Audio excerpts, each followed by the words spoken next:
బాహ్యమునందు ఐశ్వర్యం వస్తుంది. ఆంతరమునందు గోసేవ చెయ్యగా చెయ్యగా చెయ్యగా చెయ్యగా చెయ్యగా ఆంతరమునందు చిత్తశుద్ధి కలుగుతుంది. ఆ చిత్తశుద్ధి జ్ఞానావిర్భావమునకు కారణమవుతుంది. అజ్ఞానము మోక్షమునకు కారణమవుతుంది.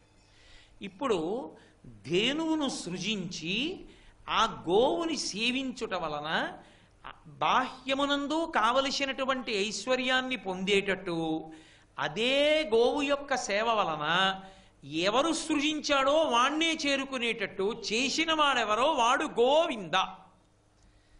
అందుకని వింద శబ్దం పక్కన పడ్డానికి కారణం అది. అందుకని గోవింద.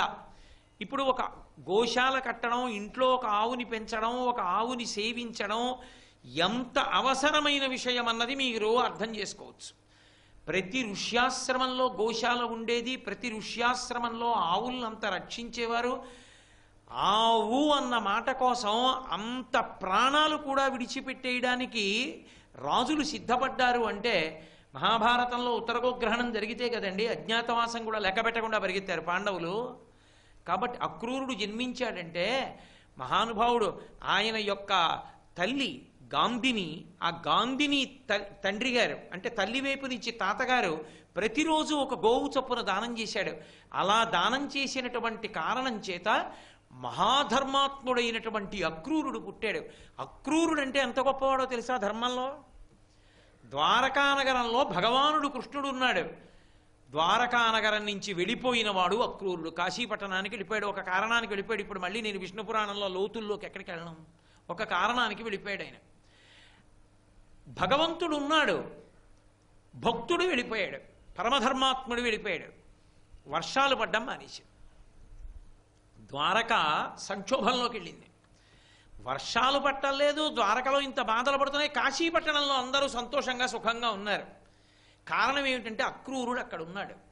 కృష్ణ భగవానుడు కబుడు చేశాడు, చేసింది ఏదో చేశావు, జరిగింది ఏదో జరిగిపోయింది, పొరపాటు, వచ్చేసేయి వెనక్కి అని. కృష్ణుడు పిలిచాడనగానే పరిగెత్తుకొచ్చేశాడు అక్రూరుడు. ఈ శమంతకమణి వల్ల వచ్చింది ఈ బాధ అంతా. ఎవరు ముట్టుకుంటే వాళ్ళకే వస్తోంది ఇబ్బంది. ఇక ఎవరి దగ్గర వద్దు, ధర్మాత్ముడవు కాబట్టి నీ దగ్గర ఉంటే ఇబ్బంది ఉండదు, నీ దగ్గరే ఉంచేయి అన్నాడు. ద్వారకానగరంలో కృష్ణ సన్నిధానంలో శమంతకమణితో ప్రజలకి సేవ చేస్తూ సంతోషంగా జీవనం చేసి కృష్ణ పరమాత్మ ఎద్దు తరించిపోయాడు. అటువంటి పరమధర్మాత్ముడైన అక్రూరుడు పుట్టడానికి కారణం ఏది అంటే ఆయన తల్లి అయినటువంటి గాంధినికి తండ్రి అయినటువంటి వాడు అంటే ఆయన తాతగారు మాతామహుడు ప్రతిరోజు ఒక గోవు చప్పున కొంతకాలం దానం చేశాడు. గోవుని అంతకాలం దానం చేసిన కారణం చేత అంతటి మహితాత్ముడైనటువంటి ధర్మాత్ముడు వాళ్ళ వంశంలో పుట్టాడు. తెల్లవారి లేస్తే నవవిధ భక్తుల దగ్గరికి వచ్చేటప్పటికి శ్రవణం, కీర్తనం, విష్ణోహ స్మరణం, పాదసేవనం, అర్చనం, వందనం, దాస్యం, సఖ్యం, ఆత్మనివేదనం అని నవవిధ భక్తులు చెప్తే, నవవిధ భక్తులు అంటే 9 రకాల భక్తులు కావు. ఇందులో ఏ మార్గమును పట్టుకున్నా పరమేశ్వరుణ్ణి చేరుతారు. నవవిధ భక్తి మార్గములవి. అందులో ఒక్కొక్క దాన్ని పట్టుకుని ఒక్కొక్కళ్ళు తరించిపోయారు. శ్రవణం పరీక్షిత్తు, కీర్తనం శ్రీశుకుడు, స్మరణం ప్రహ్లాదుడు, పాదసేవనం లక్ష్మీదేవి, అర్చనం పృథుమహారాజు, వందనం అక్రూరుడు, దాస్యం హనుమ, సఖ్యం అర్జునుడు, ఆత్మనివేదనం బలిచక్రవర్తి. ఒక్కొక్క మార్గంలో ఒక్కొక్కరు తరించిపోయారు, భగవంతుణ్ణి చేరిపోయారు. అందులో నమస్కారమునకు అక్రూరుడు నవవిధ భక్తి మార్గములలో. అటువంటి మహాపురుషుడు పుట్టడానికి కారణం గోసేవ, గోదానం. కాబట్టి గోసేవ, గోదానము, గో పూజ ఉత్తినే పోయేవి కావు. అవి సర్వకాలముల యందు కాపాడతాయి. అంతవరకు ఎందుకు అసలు వెంకటేశ్వర స్వామి వారి అవతార ప్రకటనం అవ్వడానికి కారణం ఆ గొల్లవాడు విసిరినటువంటి గొడ్డలి గోవు రూపంలో ఉన్నటువంటి బ్రహ్మగారి మీదకి వెళ్ళి పడుతున్నప్పుడు కదా గోవు తన కళ్ళ ముందు చెనకపడకూడదని వాల్మీకంలో ఉన్నవాడు తటాలను పైకొస్తే ఆ గొడ్డలి వచ్చి ఆయన తలకి తగిలితే సప్తతాళ ప్రమాణైన రక్తస్ఫూర్తి రభుస్తదా 7 తాటి చెట్లంతత్తు రక్తం పెరిగింది. అంటే అంత రక్తం తనది పైకొచ్చినా సరే ఒక గోవుని రక్షించడానికి వెంకటేశ్వరావతారం పైకొచ్చి.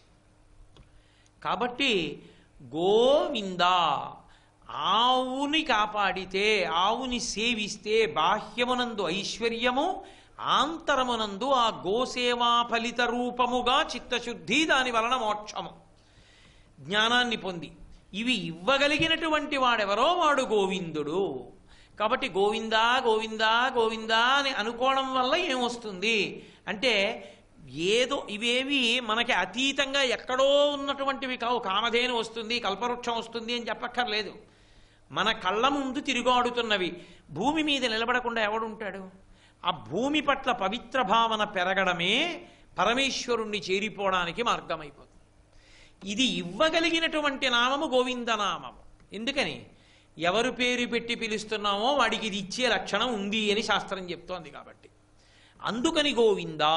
అందుకే వెంకటాచల క్షేత్రంలో తెలిసి ఎక్కనివ్వండి, తెలియక ఎక్కనివ్వండి గోవిందనామంతో ఆ నామం చెప్తూనే కొండెక్కుతూ ఉంటారు.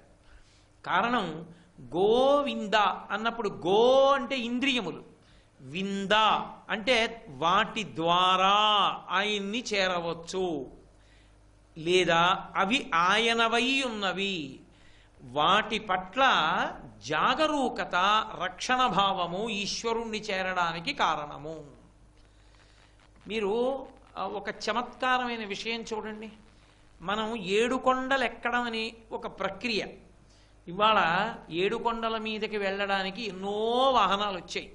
అయినా ప్రయత్నపూర్వకంగా ఏడుకొండలు నడిచే ఎక్కుతుంటారు. నేను ఒకానొకప్పుడు ఏడుకొండలు ఎక్కుతుంటే పరమవృద్ధుడు నడువంగిపోయిన వ్యక్తి ఒక ఆయన కనపడ్డాడు. కనపడితే అహంకారం కదూ, ఎన్ని ఉపన్యాసాలు చెప్తే పోతుంది అది.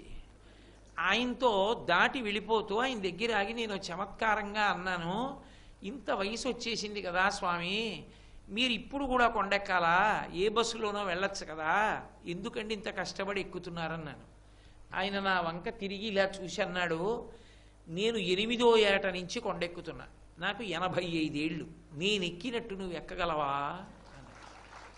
నేను తెల్లబోయా. నేను ఎక్కినట్టు నువ్వు ఎక్కగలవా అంటే ఏమిటి అన్నాను. నేను మెట్టు మీద కాలేస్తే గోవిందా, మెట్టు మించి కాలు తీస్తే గోవిందా, అది నన్ను ఎక్కిస్తుంది, నువ్వు ఎక్కు అన్నాడు. నాకు అనుభవంలోకి వస్తే కదండి తెలిసేది ఏదైనా. ఏమిటి పెద్ద ఆయన ఇలా అంటాడు, ఈయనతోనే చెప్పలేనా అని ఆయన గోవింద గోవింద గోవింద గోవింద అంటున్నాడు, ఎక్కేస్తున్నాడు. నేను గోవింద గోవింద అంటూ ఎక్కే ప్రయత్నం చేశా. ఓ 100 మెట్లు ఎక్కేటప్పటికి ఆయాసం వచ్చి ఆగా. నేను ఆగా ఆయన వెళ్ళా నేను కొంతసేపు చూసేటప్పటికి ఆయన అంత దూరం వెళ్ళి వెనక్కి తిరిగి నన్ను చూసి నవ్వాడు. నేను తెల్లబోయాను. గోవింద అన్న నామంతో ఎక్కుతూ ఉంటారు. ఇంకొక నామం చెప్పరు. ఏడుకొండలవాడ, వెంకటరమణ, గోవింద గోవింద ఇంత కూడా చెప్పరు. గోవింద గోవింద గోవింద గోవింద గోవింద గోవింద అంటూ ఎక్కేస్తుంటారు. గోవింద అంటూ ఎక్కేయడం అన్న మాటకు అర్థం ఏమిటో తెలుసా? అసలు గోవింద అన్న నామంతో ఎందుకు ఎక్కుతారంటే కొండ అదే ఈశ్వరుడి దగ్గరికి చేర్చేస్తుంది ఆ నామం. ఎలా అంటారేమో, గో అంటే ఇంద్రియములు. ఇంద్రియములకు సాధారణంగా ఉండే లక్షణం ఏమిటంటే పతనం చేస్తాయి. ఇంద్రియములకు ఒక లక్షణం ఉంటుంది, అవి ఎంత చెడ్డవి అని మీరు కన్ను ఇంద్రియాలంటే ఏవో కాదండి, కళ్ళు, చెవులు, ముక్కు, నాలుక, చర్మము, కర్మేంద్రియాలు, 5 కాళ్ళు, చేతులు లాంటివి. ఇప్పుడు ఇందులో ప్రధానంగా జ్ఞానేంద్రియాలు ఎప్పుడైనా ప్రయత్నపూర్వకంగా ఏదో భగవత్ స్వరూపాన్ని కోరుదాం, లేకపోతే రామాయణం చదువుకుందాం, లేకపోతే ప్రసాదం తిందాం అలా అంటా ఏంటి? ఎప్పుడు భోగాలే కోరుతాయి. భోగాలే కోరుతాయని చెప్పబడేటటువంటి ఇంద్రియములు కూడా ఒకానొక సమయంలో విశేషమైన ఉపకారం చేస్తాయి. అందుకే ఇంద్రియాణి ప్రమాణ్యాహు అంటాడు భగవద్గీతలో కృష్ణ భగవానుడు. ఇంద్రియములు కూడా ఆహుహు, పెద్దలు చెప్పిన మాట నేను చెప్పట్లేదన్నాడు. శాస్త్రం తెలిసున్న వాళ్ళు చెప్పిన మాట. ఇంద్రియములు కూడా బలవత్తరములే మనిషిని గట్టెక్కించడంలో. ఎలా? ఒక కారణం చేత గట్టెక్కిస్తాయి. ఎలా గట్టెక్కిస్తాయంటే, ఇంద్రియములు భోగములను అపేక్షిస్తాయి. ఏదో చూడకూడంది చూస్తానంటుంది, వినకూడంది వింటానంటుంది. అదే ఇంద్రియం భగవంతుడి దగ్గర కూర్చున్నప్పుడు పరవశంతో చూడడం దానికి అలవాటైందనుకోండి. అదే చెవి మంచి విషయాలని విని లోపలికి పంపించడం మొదలుపెట్టింది అనుకోండి.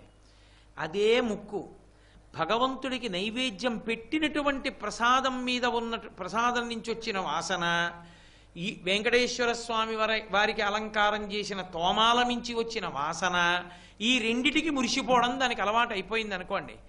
ఇప్పుడు కన్ను ఇంతదే కావచ్చు, కనుగుడ్డు ఎంత ఉంటుందండి? ఇంత ఉంటుంది. ఇంత చిన్న కనుగుడ్డుతో పర్వతాల పంక్తులు చూస్తున్నావా, చూడలేదా? అదే కంటితో ఈశ్వరుని యొక్క రూపాన్ని చూస్తున్నావా లేదా? ఆ ఇంద్రియములు పుణ్య సముపార్జనకు, చిత్తశుద్ధి కొరకు ప్రవర్తించడానికి కావలసిన హేతువుని కూడా ఏర్పాటు చేస్తాయి. రెండు ఆంతర ప్రక్రియ ఏమిటో తెలుసా? కొండ ఎక్కడానికి ఇంద్రియాల గురించి ఆలోచించడానికి ఓ సంబంధం ఉంటుంది. మీరు బాగా పట్టుకునే ప్రయత్నం చెయ్యాలి. కొండ ఎక్కడం మొదలుపెట్టాడు ఎందుకు? కొండెక్కడం ప్రయోజనమా, వెంకటేశ్వర స్వామి దర్శనం ప్రయోజనమా? వెంకటేశ్వర స్వామి దర్శనం ప్రయోజనం. ఎంతసేపు కొండెక్కుతావు? వెంకటేశ్వర స్వామి వారి యొక్క దర్శనం అయ్యే వరకు కొండెక్కుతావు కదూ. ఆ క్రమంలో కొండెక్కుతూ ఒక్కొక్క కొండ గోవింద గోవింద గోవింద గోవింద అంటూ దాటుకుంటూ ఆనందనిలయంలోకి వెళ్ళిపోయావు. ఎదురుగుండా వెంకటేశ్వరుడు కనపడ్డాడు. ఏం చేస్తావు ఇప్పుడు? ఇక వెళ్ళవు, ఇక కదలవు కదూ, నిలబడిపోతాం. నిలబడిపోయి ఏం చేస్తాం? ఆయన వంక అలా చూస్తూ నిలబడిపోతాం తప్ప ఆయన్ని కూడా దాటి వెళ్ళిపోతాం ఏమైనా. అందుకే ఇక గర్భాలయానికి వెనకగోడ తప్ప ఇంకేం ఉండదు, ద్వారం ఉండదు. ఆయన్ని దాటి వెళ్ళడానికి ఇంకేం లేదు, అదే హద్దు. అక్కడికి వెళ్ళి నిలబడిపోతాం. అక్కడికి వెళ్ళి నిలబడిపోవడానికి ఆయనని ఎవరైనా తెచ్చారా? ఆయన అక్కడ నించున్నాడా? కొండ కాదు ఆయన ప్రధానం, ఆయన నించున్నాడు అక్కడ. ఆయనని ఎవరూ తెచ్చి పెట్టలేదు. నకృతం దైవ సంఘైశ్చ నకృతం విశ్వకర్మణ స్వేచ్ఛయా క్రీడతి తత్ర ఇచ్ఛారూపం విరాజిత అని. ఆయన్ని విశ్వకర్మ చెక్కలేదు, ఎవరు దేవతలు ప్రతిష్ఠ చేయలేదు. ఆయనంతా ఆయన అలా నిలబడి ఉన్నాడు. ఇప్పుడు ఆయన దగ్గరికి వెళ్ళగానే ఇక వెళ్ళవలసిన అవసరం లేకుండా నిలబడిపోతున్నాం. అది ఆ కొండ ఎక్కేటటువంటి ప్రక్రియలో ఆయన దగ్గరికి వెళ్ళి ఆగిపోవడం ఎలా ఉంటుందో, తెలిసో తెలియకో కొండ ఎక్కుతున్నప్పుడు గోవిందా గోవిందా గోవిందా గోవిందా అంటూ ఎక్కుతాం కదూ. అది లోపల గోవిందాగా ఎలా మారుతుందో తెలుసా? ఒక సాధనగా మారుతుంది. ఇంద్రియములకు బలం ఎక్కడిది? ఇంద్రియముల వలన భోగము, ఇంద్రియముల వలన స్పృహ ఎందుకు కలుగుతాయి? ఇప్పుడు ఈ కంటికి చూడడం ధర్మం అండి. ఈ సభవంక చూస్తుంది. నన్ను కొంతమంది అడుగుతుంటారు, నేను వచ్చాను మీరు అదేంటండి చూడలేదా అంటారు. వచ్చిన వాళ్ళందరినీ చూస్తూ కూర్చుంటే లోపల భగవత్ సంబంధమైన విషయం ఎలా కదులుతుంది? చూడడం కంటికి ధర్మమైన ఓసారి అలా చూస్తున్నట్లు ఉంటుంది, కానీ అది పట్టుకోదు. చెప్పాలనుకున్న విషయాన్ని లోపల చూస్తూ ఉంటుంది అది.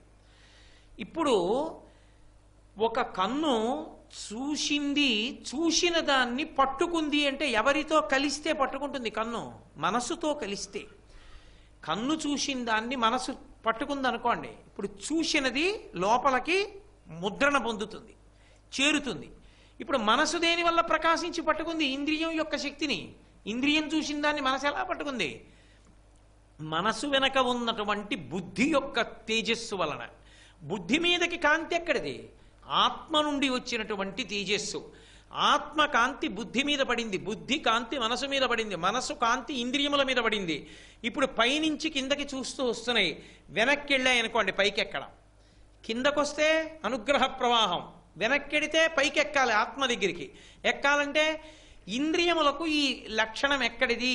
ఈ శక్తి ఎక్కడిది? కన్ను ఎలా చూడగలుగుతోంది అసలు?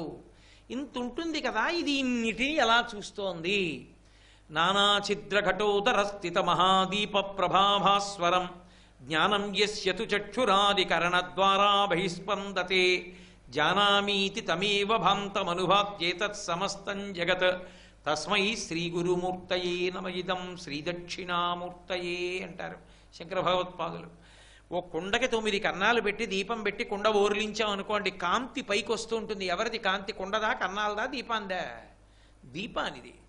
అలా ఇంద్రియములు, కన్ను చూడగలుగుతోంది అంటే చూడగలిగినటువంటి శక్తి కంటికి ఎక్కడి నుంచి వచ్చింది? మనసు యొక్క కాంతి ఇంద్రియం మీద పడింది. మనసుకెక్కడిది? బుద్ధి నుంచి వస్తోంది. బుద్ధికి ఎక్కడది? ఆత్మలోంచి వస్తోంది. ఇప్పుడు కింద నుంచి పైకెక్కినప్పుడు ఇంద్రియములకు శక్తి ఎక్కడిది?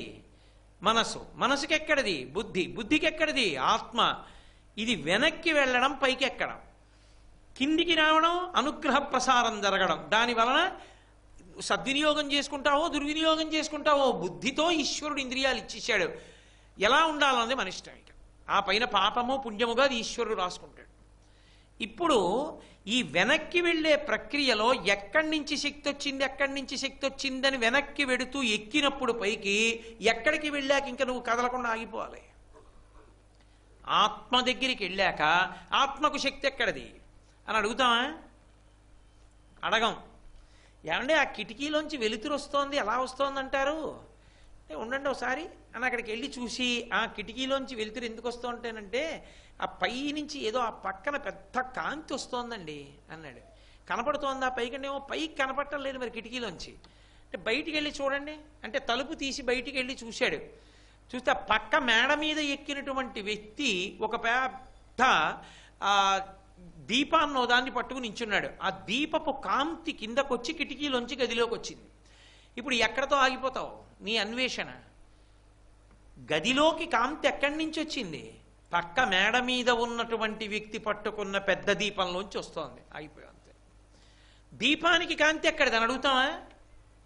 దీపము అంటే కాంతి, కాంతి అంటే దీపము. అవి రెండూ పరస్పరం ఒకదాన్నొకటి ఆశ్రయించి ఉంటాయి. అలా ఎక్కడి వరకు వెళ్ళి ఆగిపోతాం? ఆత్మ వరకు వెళ్ళి ఆగిపోతాం.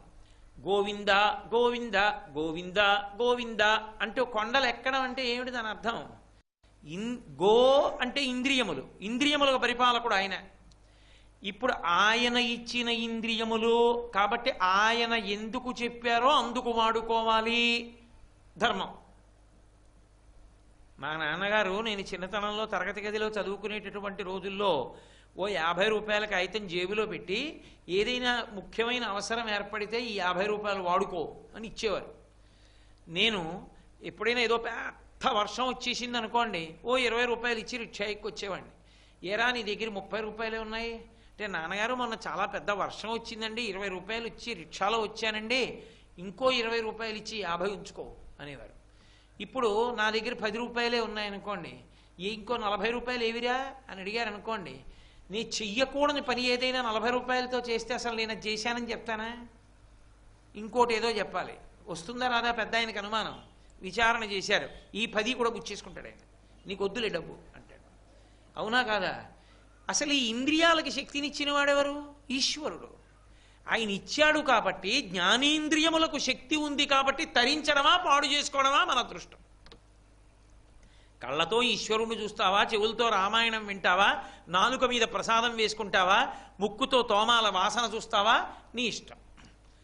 మానేసి జాజిదండ తెచ్చి చేతులు కట్టుకుని వాసన చూస్తానంటే కాదంటాడేమి ఈశ్వరుడు, అదే రాసుకుంటాడు. ఈ కంటితో ఈశ్వరుని తప్ప మిగిలినవన్నీ చూసి భోగం అనుభవిస్తానంటే కాదంటాడా ఏమి, అదే రాసుకుంటాడు. ఏమిరా ఎందుకు ఇచ్చానో అవి ఎందుకు వాడాలో చెప్పాగా వేదంలో, నువ్వు అలా వాడుకోలేదుగా, ఇంకెందుకు? అలా వాడుకోవడానికి అవకాశం లేని శరీరంలోకి పంపిస్తాను. కంటికి కనపడిన దాని మీదకి వెళ్ళి పడిపోవడం నీకు అలవాటు చేసేసుకో. ఓ కుక్కని చేస్తాను, పులిహార కనపడింది వెళ్ళి మీద పడిపో, అది ప్రసాదమా ఇంకోటా నైవేద్యం పెట్టాలా నీకు అక్కర్లేదు. కలియబడి తినడం అలవాటు చేసుకో. కాబట్టి ఇప్పుడు ఇంద్రియములను ఎవడిచ్చాడో ఆ ఇంద్రియములను దేనికి వాడాలో, అలా వాడకపోతే ఏది ప్రమాదమో తెలియజెప్పేవాడు కూడా వాడే.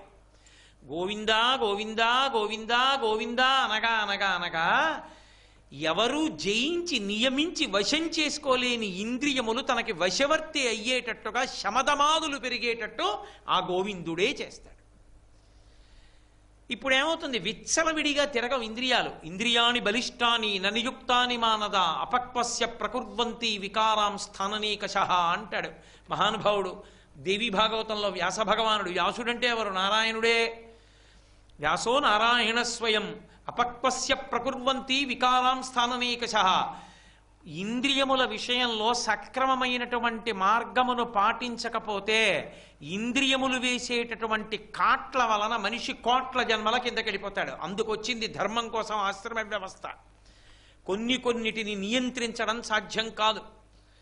ఇంద్రియములకు మేత వేయవలసినటువంటి మేత వేసేయాలి. కంటిని అసలు నేను చూడకుండా ఆపేస్తాను, కళ్ళు మూసుకు కూర్చుంటానంటే లోపల కంటితో చూసేస్తుంటుంది, ఆపలేవు. అందుకే లోపలికి ఏవి పంపించాలో వాటిని కంటి ద్వారా పంపిస్తే వాటినే లోకంటితో చూస్తుంది. అసలు లోపలికి పంపేటప్పుడు అవి ద్వారాలు. ఇంటి తలుపు ఎప్పుడూ తీసిందనుకోండి, కుక్క వస్తుంది, పిల్లి వస్తుంది, దోమ వస్తుంది. ఇంటి తలుపు పట్ల జాగరూకతతో ఉన్నారనుకోండి, ఏది రావాలో అది వస్తుంది కాదు.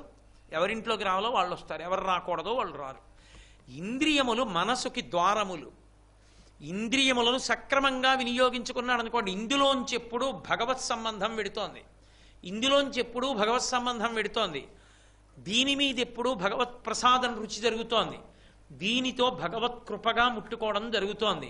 లోపల ఉన్నది మలినం ఎందుకు అవుతుంది? మనసు అపవిత్రం ఎందుకు అవుతుంది? అవదు. మనసు పవిత్రమై ఇంద్రియములనన్నా కాపాడాలి, ఇంద్రియముల ద్వారా మనసునన్నా కాపాడుకోవాలి. అందుకే ఇంద్రియాలు కూడా బలిష్టాలన్నాడు భగవద్గీతలో ఆయన. కాబట్టి ఇప్పుడు ఇంద్రియములను నువ్వు నిగ్రహించుకోవడం అన్నది చేతనైతే, అంటే ఈ కంటి ద్వారా లోపలికి వెళ్ళే వాటి విషయంలో జాగరూకత. ఇక్కడికి వెడితే కనపడకూడనివి కనపడతాయి, వెళ్ళనే వెళ్ళకు, నీకంత నిగ్రహం లేనప్పుడు. చెవుల ద్వారా అక్కడికి వెడితే వినకూడనిది వెడుతుంది, మనసు ప్రకోపం చెందుతుంది, నేను వెళ్ళనే వెళ్ళను. స్పర్శ, అక్కడ ముట్టుకోకూడని వాటికి అవకాశం ఉంటుంది, నేను అసలు వెళ్ళనే వెళ్ళను. ఇప్పుడు ఇంద్రియములను నిగ్రహించు. కానీ ఇంద్రియములను బలవంతంగా అసలు దానికి మేత ఇవ్వలేదనుకోండి, అవి తిరగబడిపోయి కాటేసేస్తాయి. అందుకొచ్చింది ఆశ్రమం. నేను మాట్లాడిన విషయాన్ని మీరు పరమ పవిత్రంగా పుచ్చుకోవలసి ఉంటుంది. మనిషి అన్న తర్వాత కామము పొటమరించకుండా ఉండదు. పొటమరించినటువంటి కామాన్ని ధర్మబద్ధం చేశారనుకోండి, ధర్మపత్ని స్వీకారం చేశాడు, కామము ఆమె ఎందుకున్నాడు, ఏమి సుఖాలు అవన్నీ సుఖాలా అన్న వైరాగ్యము శాశ్వతంగా నిలబడుతుంది. అసలు ఇంద్రియానికి మేత ఇవ్వలేదు ధర్మబద్ధంగా, అవకాశం చూసి తిరగబడి కాటు వేసిన నాడు పతనం అయిపోతాడు, కిందకి జారిపోతాడు. అందుకని ఇంద్రియములను నిగ్రహించడం అంత సాధ్యము కాదు, దాన్ని నిగ్రహించడం ఒకే ఒక కారణంతో సాధ్యం, ధర్మంతో సాధ్యం. ధర్మంతో దాన్ని సాధించాలి. వినకుండా ఉండు అంటే అది విందు. వినవే, ఎవరొద్దన్నారు నిన్ను? దా, ఆయన ఎవరో నోరు కట్టుకు మాట్లాడుతున్నాడు, నీకు అర్థమైందా అర్థం లేదా పక్కన పెట్టి కాసేపు విను, 2 రోజులు విను, అనురక్తి కలుగుతుంది ఏదో వినాలని. నిజమే కదా ఆయన చెప్పిన దాంట్లో ఏం దోషం ఉంది అని ఏదో ఒక మమకారం పెరుగుతుంది. నేను ఎప్పుడూ విన్న ఓ పెద్ద రంగులు పెట్టి ముందే కూర్చుంటానంటే ఇక బాగు చేసేవాడు ఎవడు లేడు. అదే కదా మరి లోపలికెడుతోంది ఎప్పుడు. అదే లోపలికెడుతున్నప్పుడు మనసు ఇంకోలా ఎలా ఉంటుంది చెప్పండి? దానికి ఆదర్శం ఏముంది? అదొక్కటే ఉంది. సినిమాలు తప్ప ఏమీ చూడ్డనుకోండి. రామాయణం ఎప్పుడూ చదవలేదు పాపం, ఆయనకి సినిమాలు ఒక్కటే తెలుసు. కాబట్టి ఆయన ఏమనుకుంటాడు, నిజంగా శకుని ఏదో అన్నం మెతుకులు అందరివి, అన్నదమ్ములు అందరివి ఆయన ఒక్కడే తిని బతికాడు, లేకపోతే శకుని ఆ లోపల అసలు కడుపులో కక్ష పెట్టుకుని దుర్యోధనుడి పక్కకి చేరాడు, లేకపోతే అసలు శకునికి ఎప్పుడూ వాళ్ళ యందు ఆదరభావం లేదు, కడుపులో కక్ష ఉంది అనుకుంటాడు. ఎందుకంటే మహాభారతం చదివితే కదూ ఈ చెవి గుండా ఏదెళ్ళిందో అది సత్యమని మనసు అలాగే ప్రకోపం చెందుతుంది. అసలు సత్యమేదో అది వెళ్ళింది అనుకోండి, మనసు యథార్థాన్ని అంగీకరిస్తుంది. కాబట్టి ఇంద్రియములను ద్వారములుగా చేసుకుని మనసు పవిత్రమవడానికి ఏవి లోపలికి వెళ్ళాలో అవి వెళ్ళేటట్టు, ఎప్పుడు ఏది ధార్మికంగా అందించాలో అది అందేటట్టు. ఓ గృహస్థున్నాడు, ఓ ఇల్లు కట్టుకుందాం తప్పు కాదు, బిడ్డల్ని కందాం తప్పు కాదు, పిల్లకి పెళ్లి చేయాలి తప్పు కాదు, కొడుక్కి పెళ్లి చేద్దాం తప్పేం కాదే, వచ్చే సంవత్సరం వరకు అన్నం తినడానికి కావలసిన ద్రవ్యం దాచుకుందాం తప్పేం కాదే, దానం పుచ్చుకుందాం దోషమేం కాదే. ఒక గృహస్థు ధర్మానికి కట్టుబడి ఏం చెయ్యాలో అవి చేశాడు. ఇప్పుడు ఆయనకేం కట్టు ఉండదు, కట్టు విడిపోతుంది. ఇది గోవిందా అంటే మీరు బాగా పట్టుకోవాలి. సర్వం శ్రీ ఉమామహేశ్వర పరబ్రహ్మార్పణమస్తు. స్వస్తి.